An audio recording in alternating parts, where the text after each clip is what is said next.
Disa dhjetra banor të fshatit Trush në zonën e Shkodrës bllokuan për më shumë se një orë gjatë paraditës së sotme rrugën automobilistike duke penguar qarkullimin në drejtim të plazhit të Velipojës. Protestuesit manin në duar parulla përmes të cilave kërkonin dhënien e kompensimit të premtuar nga qeveria për dëmet që u shkaktuan banorëve të në Shkodrës gjatë përmbytjeve masive të fundvitit kaluar. Banorët u shprehën se nëse qeveria nuk do të përcaktojë një afat kohor për dhënien e dëmshpërblimit, ata do të përshkallëzojnë protestat e tyre. Na ka thonë, do të na plek, do të dam shpërblej. Kur dhe më na i dhoni atat, po këtë ndadim, thuj, se të jo. Na do të blokojmë rrugë për gjithdit. Qa kene më thonë, një ata pore dojmë, zëna mërzu qeverina, s'jena pun me qeverin. Demokratër socialista jonë tonë njësej, tonë të mëtën jonë. Sysh, në Velipoj e derin Gurdësi. Kërkojnë paret me mujt me e ble dhe një me e vunë vend.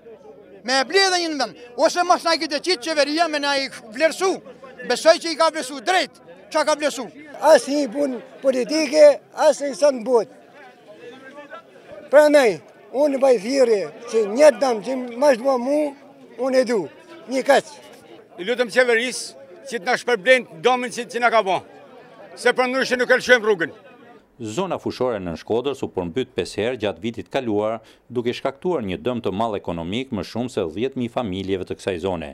Vetëm në përmbytjet masive të fundvitit kaluar, u dëmtuan më shumë se 6.000 familje të Nën Shkodrës, si dhe mijëra ferma bujqësore e blegtorale. Qeveria ngriti disa grupe ekspertësh të cilët vlerësuan në terren dëmet e shkaktuara në çdo banesë, fermë bujqësore, biznese private, si dhe në infrastrukturën publike të Nën Shkodrës. Por kanë kaluar më shumë se 6 muaj nga përmbytjet e fundvitit dhe banorët e Nën Shkodrës ende nuk kanë marrë dëmshpërblimin e premtuar, gjë që sipas tyre ka ndikuar drejt për së drejti në ekonominë e tyre.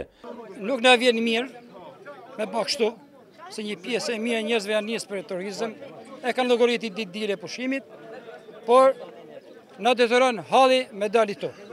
Për arsye se ky popull e ka ndjek rrugën e tij.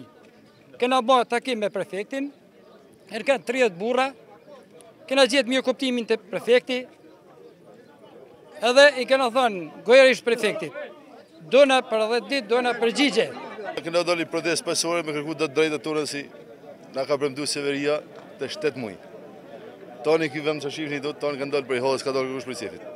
Dona me sensibilizu qeverin. I kena lërmuar gjitha instancat tjera, dona me sensibilizu qeverin, mi diftu se na do t'i përshkallëzojmë protestën nëse nuk na jepen parat tona.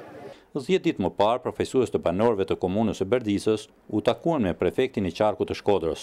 Gjatë këtij takimi, prefekti Cungu u bëri të ditur banorëve se Ministria e Mbrëmshme i kishte përfunduar procedurat e vlerësimit të dëmeve për të gjithë zonën e Shkodrës dhe se shumë shpejt qeveria shqiptare do të nxjerrë vendimin për shpërndarjen e dëmshpërblimit për çdo familje të dëmtuar.